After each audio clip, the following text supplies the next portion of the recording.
What's up, y'all? Welcome back to my channel. I am Nurse Lopez, and as you can tell, this video will not be nursing related. So if you are not trying to watch and hear something that's not nursing related, just don't even keep watching this video. But if you would like to know about my home buying process and any tips that I have or anything when you start doing the same thing, keep on watching this video. If you have been watching my videos up to this point, I really appreciate you. And I know it's been a really long time, but I just want to give y'all stuff that I would want to watch myself. So a few days ago, I received my pre-approval home loan letter, so I can start looking at homes and start trying to find stuff that I actually like and want to move into. So as y'all know, right now I live in an apartment, and I have no problem with the apartment or anything like that. But if you know me, you knew that I never wanted to stay in an apartment. For me, I just feel like what I want is a house, a home, and I want like a single family home, something that's not an apartment or anything like that related. So that is what I'm about to do. I've been working real hard, saving my money, getting my credit score up, and all of these other things that you'll see that plays into the process. But I am really excited, y'all, for real. Okay, y'all, I'm back. So in the last video, I recorded that on December 27th, and right now it is January 3rd. And so much stuff has happened since the last time that I recorded. And I was about to let y'all know what I had to do to get the pre-approval home loan letter. So it wasn't really that hard. I first went on LendingTree and filled out the application and basically told them the amount that I was looking for and all of that good stuff. And I had to input 2 years of working experience. So as most of y'all know, I just got out of nursing school not too long ago in May. So I have not worked the last 2 years, and I have, but it's been like huge gaps in between the times that I was at school and work. So for me, for this first lending or a mortgage company that I had filled out the application for, they told me that once I signed like the contract and everything, I would need to send them a copy of my transcripts, basically letting them know for sure that I've been in school and that I got a degree from it. I also had to, it's like a website, and it has you just click next to do the next thing. It's kind of like FAFSA.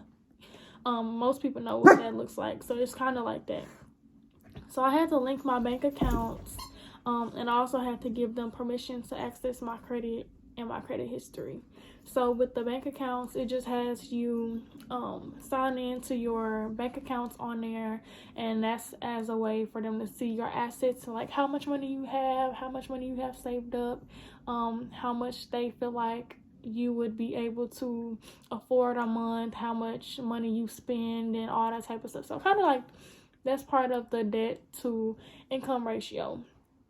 And then they also ask you about where you live now. If you live in an apartment, if you pay for anything else. And for me, I don't pay for that much stuff. I do pay for rent, but this apartment is not under my name, so it wouldn't show up under my credit or anything.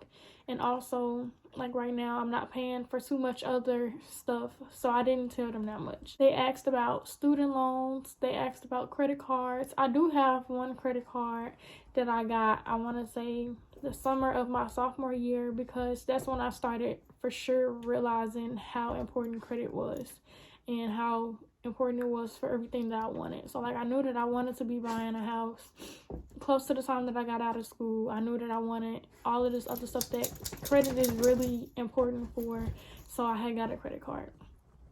And for me, I'm pretty financially obedient, so I don't have any like bad credit history or anything. I'm pretty on top of my paying my bills and everything, so it's not a problem.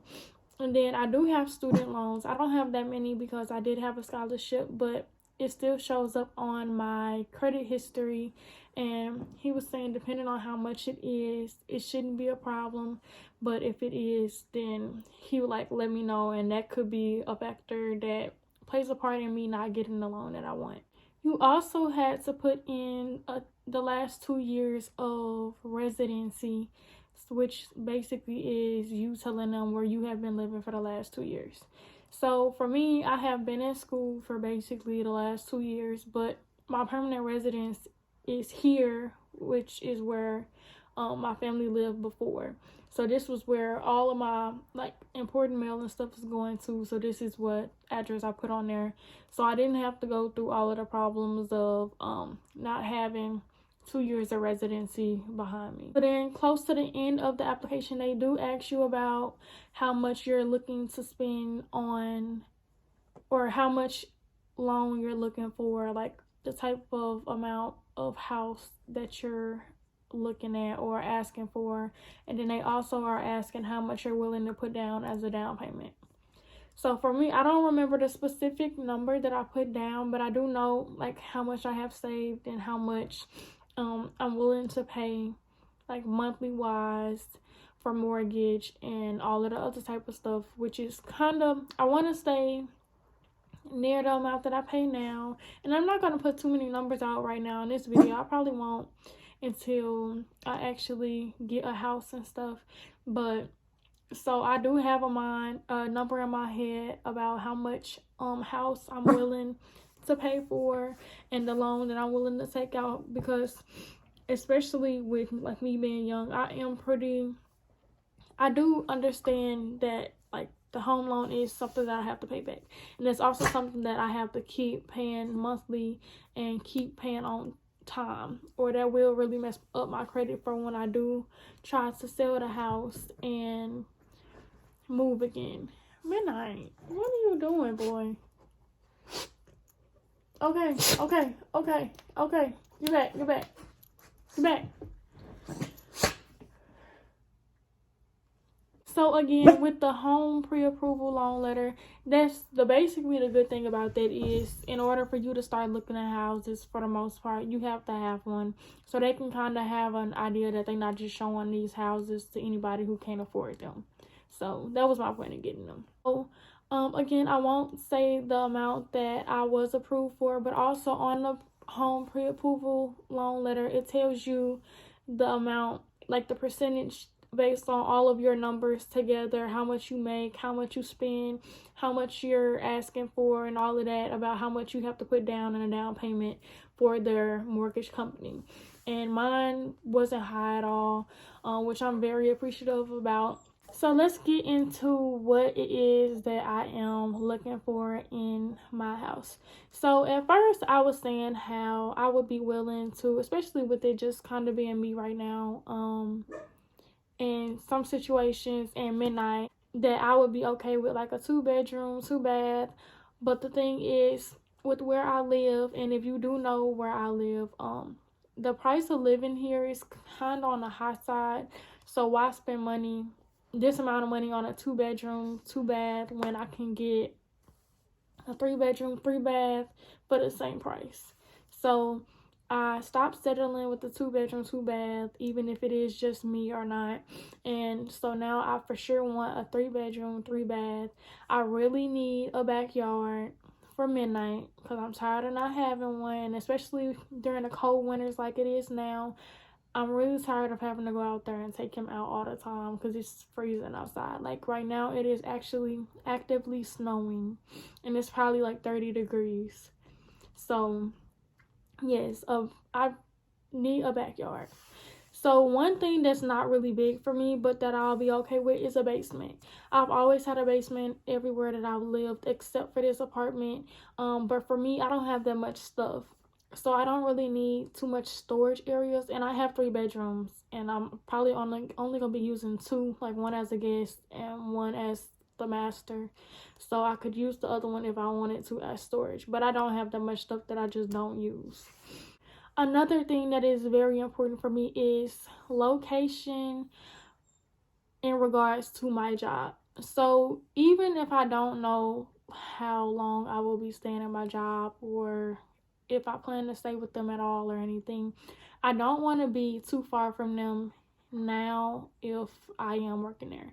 So right now in this apartment, I live 11 minutes away from my job, and I don't want to drive too much further than 30 minutes. Especially with me having to be on call for my job and have to drive in the middle of the night, I'm going to be even more mad about being on call if I have to drive longer than 30 minutes. I want a nice size master bedroom. I don't want anything too small. Like, I don't want anything smaller than where I'm staying right now.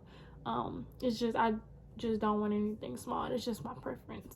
I also like a modern feel to houses, like especially while I'm looking on like Zillow and all of these other house sites here in my state.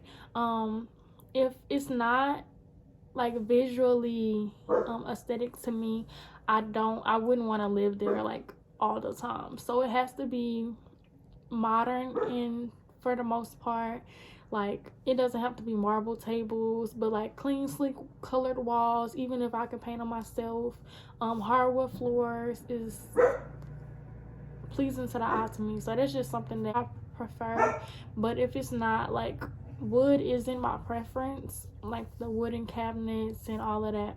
But if it's in a house that I really like, that means everything else I can be okay with not getting the one thing on my list. As I said, I also have an amount in my head that I'm not trying to go over, and like I said, I'm financially obedient. So as I've been looking, I have not been looking too much over this amount, especially if I can find like other houses that look the same for a lesser amount. And lastly, I also don't want to be far from my family. So like right now, I live right around the corner, maybe 3 minutes away from my mama and granny, and I probably live maybe 40 minutes from my TT, and I don't want to have to go even further than that because I don't like driving after having to drive hours and almost like a full day to school and stuff. So yeah, y'all get it. So let's go ahead and get into the good stuff. So I have been looking on websites near me. I really do, for the most part, like the area that I'm in, and I have found some things, some older houses, some newer houses, and I found, I think, 3 new constructions in my county that's not too far away from here, and also some other ones that haven't even been built yet. So for me, new construction, nobody has lived there, and it's not one of the, I mean, the ones that haven't been built that maybe you would be able to tell them like what it is that you want as they're building it, and pay extra and stuff for all of that y'all probably watched other people do. But the other ones that have already been built, I don't have much say in changes into the house, if any, which I don't have a problem with because some of the new construction houses that I've seen are like beautiful already. So I wouldn't really want to change that much about it. So now that we're talking about these houses, and it is January 3rd, I want to say December 30th, I went to go look at my first house, which was the new construction that my realtor was able to set up an appointment for. And this was the house that I liked the most out of the 3 that were in the same neighborhood. So let's talk about the neighborhood first. So it is a growing neighborhood. It's a lot of houses there that are new constructions that have been built or that are in the process of being built and being sold. So it would be just looking at it long term, if I don't stay here for like long time for the rest of my life, it will be a good area to buy in because it'll be a good area to sell once it gets to that point. So we went to go see the house, and this house is a 2-story. I don't necessarily have like a preference for a 2-story versus 1-story, but this house, I liked it because it felt like it was less cluttered than the other houses with it being all 1-story. So this house, it has 3 bedrooms, 3 baths. It has the living room, the kitchen, a nice size garage, no basement, a backyard, and like a little loft area upstairs. And also the laundry room is upstairs as well. So I have looked at the virtual tour like multiple times for this house online under the name, and every time I watch it, I just really like this house. So we went to go see it, and I really liked it in person as well, just as if I was looking at it online. And the other thing about the house that I really like is in the master bedroom that connects to the master bedroom. If you walk in, it'll have the shower, the sinks, and you keep walking, and it has a big, huge, like, walk-in closet. And here I have a walk-in closet. I haven't showed y'all the video of this apartment, but just know I have a walk-in closet, and it's not nearly as big as the one in the house. So we all liked it. My family liked it. I really loved it. So then my realtor had found other houses that she had thought maybe I would like that was near my price range and everything. And for me, I don't want to go over 3 bedrooms. So one of her suggestions was a 4-bedroom, just like one of the ones that was in that neighborhood that I had already automatically crossed off my list. For me, I just don't need a super big home. Doesn't matter if I can afford it or not. Small or not small, but like just the right size for me. So we did end up driving to go see a few other houses that she had made an appointment for, but when we went over there, they weren't even built yet, and I think they had communicated that to her wrong. But these houses looked basically the same as the house that we just went to go see, and were like $20,000 to $30,000 more expensive. So for me and for my family, we were like, we really like this house, and it's less expensive than the other ones, and it's a new construction and everything.